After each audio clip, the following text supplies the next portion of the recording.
As the third day broke over the ridgeline, Wangchuk's scouts had the enemy in sight.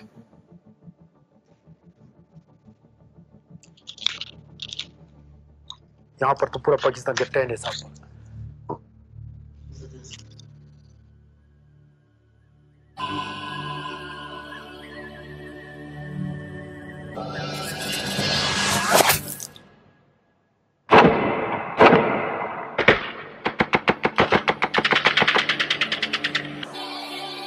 Major Wangchuk and his scouts held the Chorbatla axis against all counterattacks for the next 14 days. अब हम आमंत्रित करते हैं brigadier Sujit Patil, Ladakh Scouts. Sir, जुले madam, how are you? Sir, Ladakh तो आपका घर है। आप बहुत प्यार करते हैं लद्दाखी से, लद्दाख स्काउट से, लद्दाख से। मैंने आपको 2011 से हम वहाँ मिले हैं, 13 से। और सर, यू आर अमेजिंग और you are very proud of Ladakh scout, I know. तो सर, थोड़ा सा मैं पूछना चाहूँगी कि लद्दाख स्काउट्स के बारे में और उनके कारगिल युद्ध के योगदान के बारे में और उनका जो महत्व था उस युद्ध में, सर आप कुछ कहेंगे? हाँ मैडम, पहले तो मैं बतला दूं कि मैं एक कारगिल वॉर वेटरन नहीं हूं, लेकिन मेरा सौभाग्य है कि मैं लद्दाख स्काउट्स को रिप्रेजेंट कर पाऊं, क्योंकि जाहिर सी बात यह है कि कारगिल या ऑफ विजय के बारे में कोई भी बात पूरी नहीं होगी जब तक कि हम लद्दाख स्काउट्स और लद्दाख की सारे रेसिडेंट्स के बारे में, हम उनके योगदान के बारे में चर्चा ना करें। एक बात ये। दूसरी बात, लद्दाख स्काउट्स एक बहुत पुरानी यूनिट, बहुत गौरवान्वित डेकोरेटेड यूनिट है और ये सन्स ऑफ सॉइल यानी कि मिट्टी के पुत्र के कंसेप्ट से बनाई गई है। जाहिर है कि सारे लद्दाखी ट्रुप्स वहाँ पर जो रेजिमेंट में है, सोल्जर्स हैं, वो वहीं के हैं, यानी कि पीपल हु हैव बीन, जो वहाँ पर पैदा हुए हैं। आप सब जानते हैं कि लद्दाख की कारगिल लेह डिस्ट्रिक्ट है, वो 9000 से 14000 फीट पर लोग पैदा होते हैं और उनकी कैपेबिलिटी बहुत ज्यादा है उधर ऑपरेट करने की। वैसे दिखने में तो सिंपल लगते हैं, लेकिन when it comes to operations they are very good. Ibex की तरह चप्पल होते हैं, निम्बल होते हैं, याक की तरह स्ट्रांग होते हैं, और जब एक्चुअल लड़ाई ऑपरेशन हो तो they are like snow leopards. In fact इतिहास गवाह है कि राइट फ्रॉम इंडिपेंडेंस, जब से कबालियों ने हमला किया था तो लद्दाखियों ने उसे एकजुट होकर के नकारा था और हर ऑपरेशन में उन्होंने अपने लिए अच्छा नाम कमाया है। चाहे 62 हो, 71 में तो सब जानते हैं कि बांग्लादेश में हमने ईस्टर्न पाकिस्तान को लिबरेट किया, लेकिन इधर लद्दाख स्काउट्स ने 804 स्क्वायर किलोमीटर कैप्चर करके तुर्तुक को हमारे बीच में लाया है and they have actually captured territory. जहां तक कारगिल और ऑफ विजय की बात है, उन्होंने अपने लिए बहुत नाम कमाया। हर अटैक में हम लद्दाख स्काउट्स का हिस्सा था।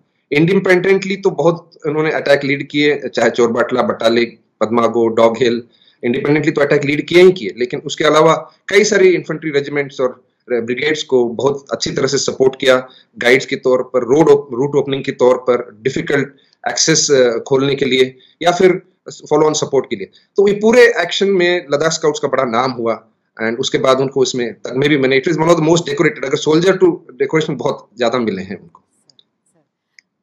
अभी सर तो काफी अच्छा कंट्रीब्यूशन था। सर बोलूं मैं? हाँ बोला तुमने। सर एक था कि major Sonam Wangchuck, then major, दिन बाद में कर्नल थे जब हम मिले थे सर। वो तो मैं उनके ऊपर बुक लिखने के लिए आई थी, वो तो कुछ भी बता ही नहीं रहे थे उन्होंने क्या किया, बट सर उनका नाम इतना बड़ा है कारगिल युद्ध में। आप बोलोगे सर उनके लिए, क्योंकि वो खुद का कुछ नहीं बताते। हाँ जी madam, you are aware that colonel Sonam, now colonel Sonam Mahavir Chakra is a shy person but an extremely capable and extremely fit individual। और एक तरह से हमारा सौभाग्य था कि बहुत इंडियन आर्मी का और सोनम साहब का, दोनों का, कि वैसे तो वो कमीशन हुए हैं आसाम रेजिमेंट में, लेकिन इस वक्त कारगिल वॉर के वक्त वो लद्दाख स्काउट्स में पोस्टेड थे। तो उस समय लद्दाख स्काउट्स की इंडस और केके विंग होती थी और वो ईस्टर्न लद्दाख में कार्यरत थे, चाइना बॉर्डर पर। तो धीरे धीरे ट्रूप्स वहां पर इंडक्ट हुई, तो उसमें ये भी इंडक्ट हुए थे। अपनी छोटी टुकड़ी को लेकर के इनको एक बड़ा मुश्किल टास्क मिला था। 5500 मीटर पर एक पोस्ट उन्होंने लगानी थी। जब ऊपर जा रहे थे कुछ चंद एक सिपाहियों के साथ में, he was ambushed and in fact they lost one soldier.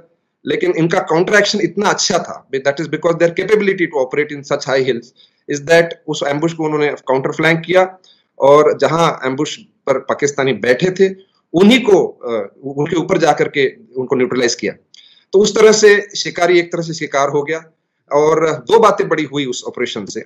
एक तो पहली बार जब कैप्चर्ड सोल्जर्स की बॉडीज मिली, पाकिस्तान का इररिफ्यूटेबल उसके अंदर इन्वॉल्वमेंट का दुनिया के सामने पर्दाफाश हुआ और जो आई कार्ड्स मिले उससे क्लियर हुआ कि ये पाकिस्तानी सर्विंग सोल्जर्स थे।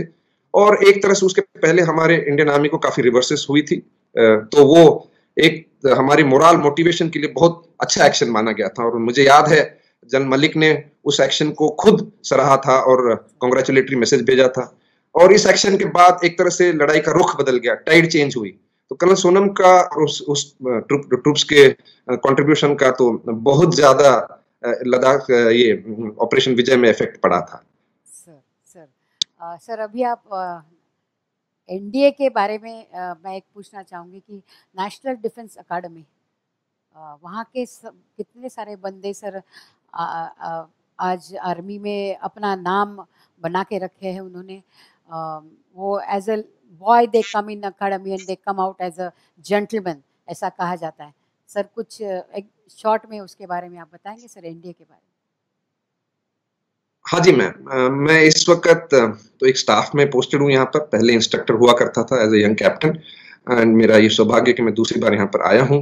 एंड एज आप सबको पता है कि एनडीए एक ट्राई सर्विसेज ऑर्गेनाइजेशन है, कैडेट ट्रेनिंग इंस्टीट्यूशन है। यहाँ पर आर्मी, नेवी और एयरफोर्स तीनों दल के छात्रों को ट्रेन किया जाता है। 3 साल की यहाँ पर ट्रेनिंग पाई जाती है और एक तरह से इसको क्रेडल फॉर लीडरशिप कहा जाता है, क्योंकि आगे जाकर इसी में ट्रेंड जो है सोल्जर्स, कैडेट्स जो है आगे जाकर के सर्विस ट्रेनिंग लेकर कमीशन्ड ऑफिसर्स बन जाते हैं तीनों सर्विसेज में।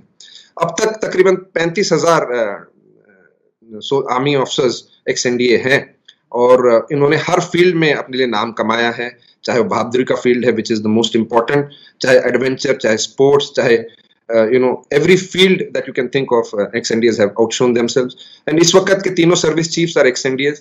In the CDS is also an ex-NDA. And we now have about 100 odd foreign cadets also under training. तो तकरीबन 2-1,000 इस वक्त ट्रेनिंग कैपेसिटी है, शायद बढ़कर के 2,400 की तरफ होने का प्लान है। And this is a very very premier institution, बहुत ही अच्छा कैंपस है, बहुत ही आले दर्जे के इधर इंस्ट्रक्टर्स होते हैं and the training standards and fitness standards of the cadets is very high. और एक तरह से इस प्लेटफॉर्म को मैं मैडम एक तरह से यूज भी करना चाहता हूं ये बताने के लिए 2 बातें। एक बात तो ये है कि कई सारे एक्स-एनडीएस ने, आज चर्चा हो रही कारगिल की, ऑफ विजय की, कि और कारगिल और ऑफ विजय में हिस्सा लिया। आप सब कुछ नामों को तो जानते ही हैं जो कि डेकोरेट होकर के सामने आए थे या शहीद भी हुए, लेकिन उसके अलावा बहुत सारे एक्स-एनडीएस ने हिस्सा लिया and they have actually been shown valour. और इस वक्त भी जो सिचुएशन है वहां भी कई सारे एक्स-एनडीएस नॉर्दर्न बॉर्डर पर हैं। और मैं आपको एक बात बताना चाहता हूँ सारे व्यूअर्स को कि आप में से कई लोग होंगे जिनके बच्चे अभी इस वक्त पढ़ रहे हैं या खुद बच्चे जुड़े हों। सो इस प्लेटफॉर्म के जरिए मैं एक मैसेज जरूर देना चाहूंगा कि all those who can must try for getting into NDA, and NDA is a stepping stone to an excellent career option in the services, and आपकी जिंदगी बदलने की तरफ NDA पहला कदम है।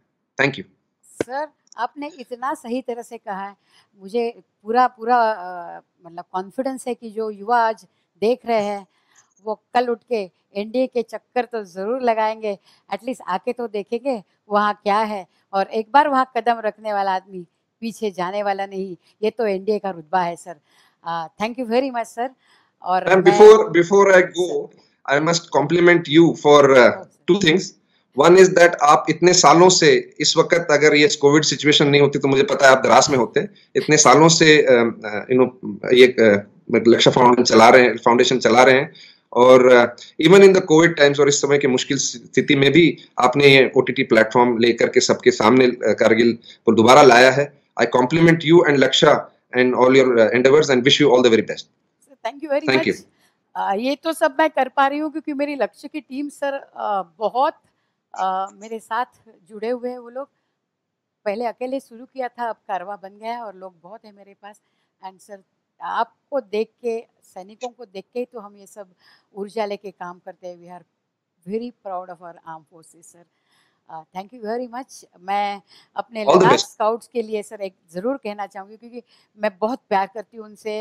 मेरा वो दूसरा घर था लद्दाख भी सर, वहाँ मजाकिया भी बहुत है। वो बच्चों ने मुझे एक बार बोला था कि आप बुम्बू हैं, तो और अब कभी भी बोलना अच्छा हो तो बम्बू है ऐसा।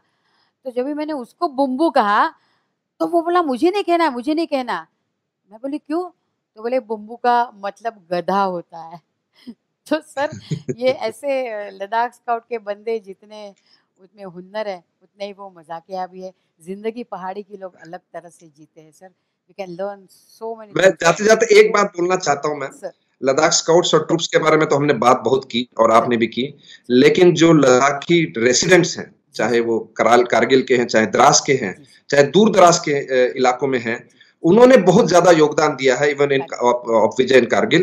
एंड हर घर से एक आदमी, चाहे वो औरत थी, बूढ़ा था, बच्चा था, उन्होंने कंट्रीब्यूट करके इस लड़ाई के एफर्ट को आगे बढ़ाया था।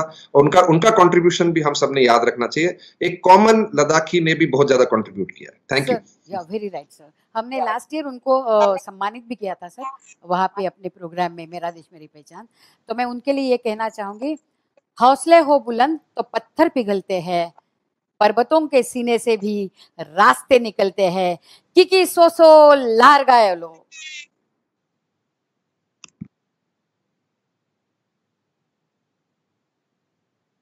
Thank you very much sir. We are very proud of you. And आप सब लोग यहाँ आज आए हैं, really we are honoured sir, we are very much honoured. Thank you very much sir. All the best. Thank you. किकी सोसो लार गायलो। Thank you All the so best. Much sir, thank you so much.